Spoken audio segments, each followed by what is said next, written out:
The silence is the first thing you notice. It's a heavy velvet thing, thick with the ghosts of laughter. This house, this monument to your success, has become a tomb. You built it for her. Every nail, every beam, every brick was a promise of security, a promise of a future, a promise you kept. And she left, not with a bang, but with a whisper. A quiet closing of the door that sounded louder than any scream. It was an exit strategy, executed with chilling precision. You replay the timeline, a frantic detective in the crime scene of your own life. Where was the flaw? The mistake? You did everything a man is told to do. You provided. You protected. You built a kingdom. You remember the beginning. The cramped apartment. The shared dreams whispered over cheap wine. You were a team, fighting a world that seemed determined to break you. She believed in you when you were nothing. Her faith was the fuel in your engine. Her struggle was your motivation. You were her hero, her project, her future. So you worked. You bled. You sacrificed sleep, friendships, and pieces of your own soul on the altar of someday. You were building her a paradise. Then it happened. Success. Not a trickle, but a flood. The kingdom was built. The dragon of poverty was slain. The doors of paradise swung open. And that's when you made the fatal error. You thought you had won. You thought the fight was over. You stopped being the warrior and became the king. This is not a story of a woman's betrayal. Not really. To call it that is to miss the point entirely. This is a story of psychology, of biology, of a brutal, primal mechanism you chose to ignore. It's called hypergamy, the instinct to seek and secure the best possible mate, to mate up. It's not a conscious... When you were struggling, you were a high-risk, high-potential investment. She invested her youth, her support, her faith. She was betting on your future, and your success was her dividend. The house, the status, the security, it was the return on her investment. But here is the cold truth. No successful investor stops at one win. This is the provider's paradox. The very stability you create becomes the platform from which she seeks new instability. The security you provide gives her the freedom to desire more. Your success didn't just change your life. It changed her. It elevated her own perceived value. The woman who was content with a man building a future is now a woman who exists in that future. And the world you introduced her to is filled with men who aren't building kingdoms. They already have them. They are kings, not warriors. And a queen's instinct is to seek the most powerful king. This isn't an accident. This is a design. She didn't fall out of love with you. She outgrew the version of herself that needed a man like you. Let's call him Arthur.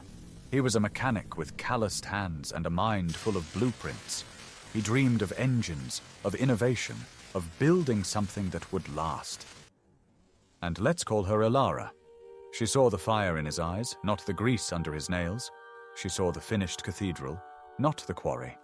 She was his first and most devout believer. They lived on instant noodles and hope. He worked 18-hour days.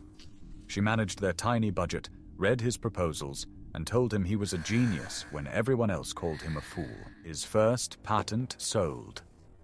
It was enough to get them out of the tiny apartment, enough for a small workshop with real tools.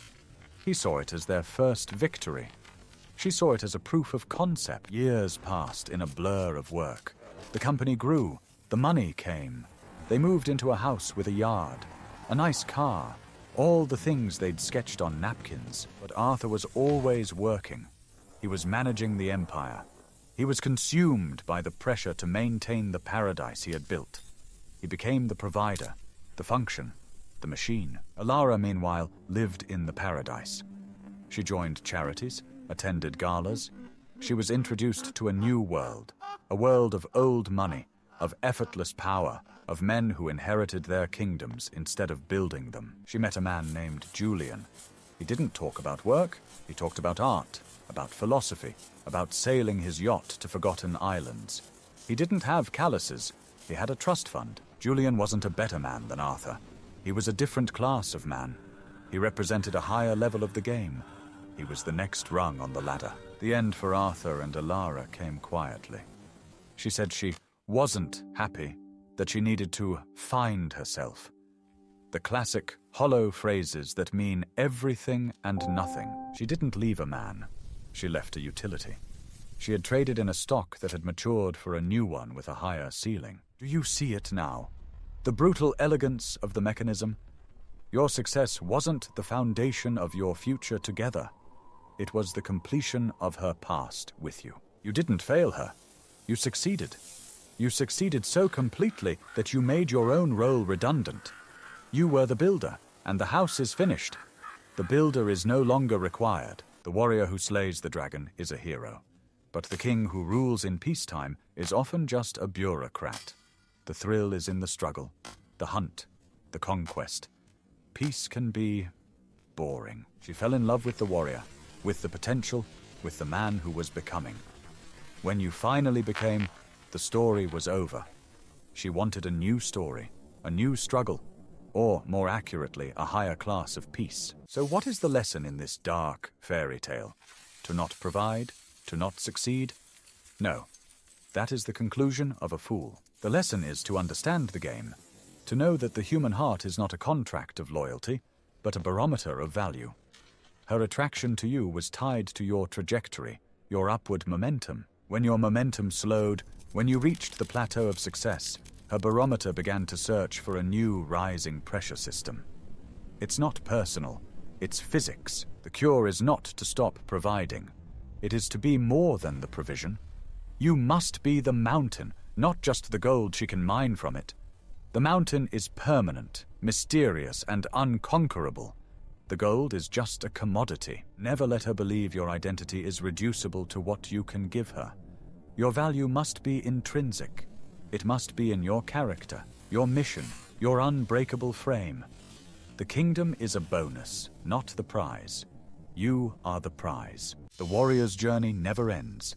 The moment you lay down your sword and grow comfortable on the throne is the moment you become vulnerable.